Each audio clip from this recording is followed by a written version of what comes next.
Hi friends, വേണ്ട നമ്മൾ 3 banana എടുത്ത് വെച്ചിട്ടുണ്ട്. നമ്മൾ ഇതുകൊണ്ട് ഇന്നത് പഴം പൊരി ഉണ്ടാക്കാൻ പോവുക. അപ്പോൾ അതെങ്ങനെ ഉണ്ടാക്കുന്നതെന്ന് നമുക്ക് നോക്കാവേ. നമുക്ക് ഏത്തയ്ക്കാപ്പം ഉണ്ടാക്കാൻ ആവശ്യമായ മൈദ ഇട്ട് കൊടുക്കാം.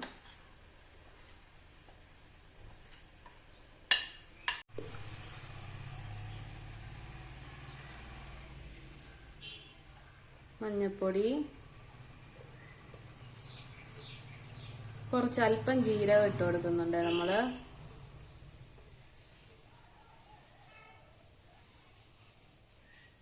ശകല ഏലക്കാപ്പൊടി ഇട്ട് കൊടുക്കുന്നുണ്ട്. ശകല ഉപ്പും, ഒത്തിരി വേണ്ട, ആവശ്യത്തിന് മാത്രം. നമുക്ക് ആവശ്യത്തിന് കുറച്ച് പഞ്ചാരയും കൂടി ഇട്ട് കൊടുക്കാം. നമുക്കിനി ഇത് നല്ലോണം മിക്സ് ചെയ്ത് ആവശ്യത്തിന് വെള്ളം ഒഴിച്ച് കുഴച്ചെടുക്കാവേ.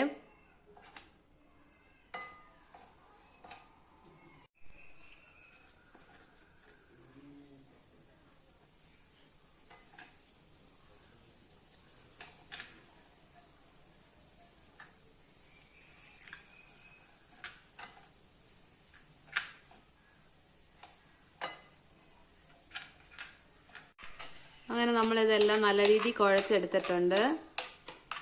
ഇനി നമുക്കിത് കുറച്ച് നേരം റെസ്റ്റ് ചെയ്യാനായിട്ട് വെക്കാം. നമുക്ക് ഏത്തയ്ക്കയെല്ലാം കട്ട് ചെയ്ത് വെക്കാവേ.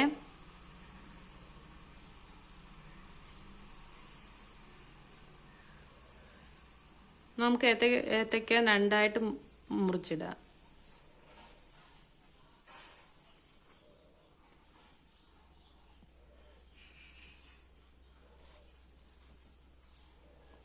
ഈ രീതി നമുക്ക് എല്ലാം മുറിച്ച് വെക്കാവേ. അങ്ങനെ നമ്മുടെ ഏത്തയ്ക്ക എല്ലാം കട്ട് ചെയ്ത് നമ്മളിവിടെ വെച്ചിട്ടുണ്ട്. ഇനി നമുക്കിത് ഒരേന്നെടുത്ത് എണ്ണയ്ക്കകത്ത് വറക്കാവേ.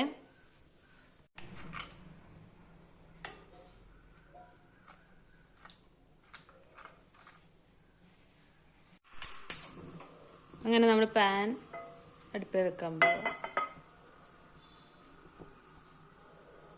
ചൂടായ ശേഷം നമുക്ക് ആവശ്യത്തിന് ഓയിൽ ഒഴിച്ചു കൊടുക്കാവേ.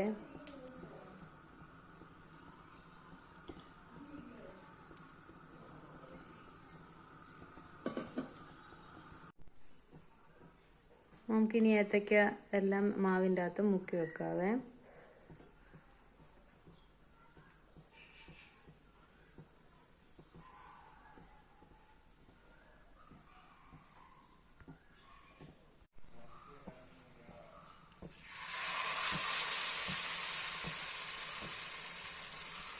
എണ്ണ ചൂടാവുമ്പോൾ നമുക്കിതുപോലെ എല്ലാ ഏത്തയ്ക്കാപ്പവും വറുത്തെടുക്കാതെ.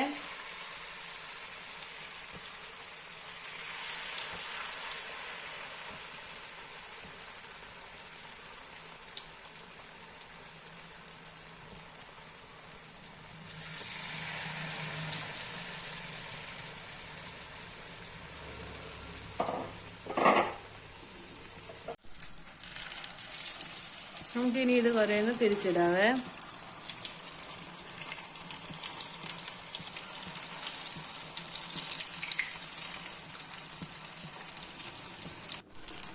അങ്ങനെ നമ്മൾ ഏത്തയ്ക്കപ്പം എല്ലാം തിരിച്ചിട്ട് നല്ല രീതിയിൽ വെന്ത ശേഷം നമുക്കിനി എടുത്ത് പ്ലേറ്റിലോട്ട് മാറ്റാം.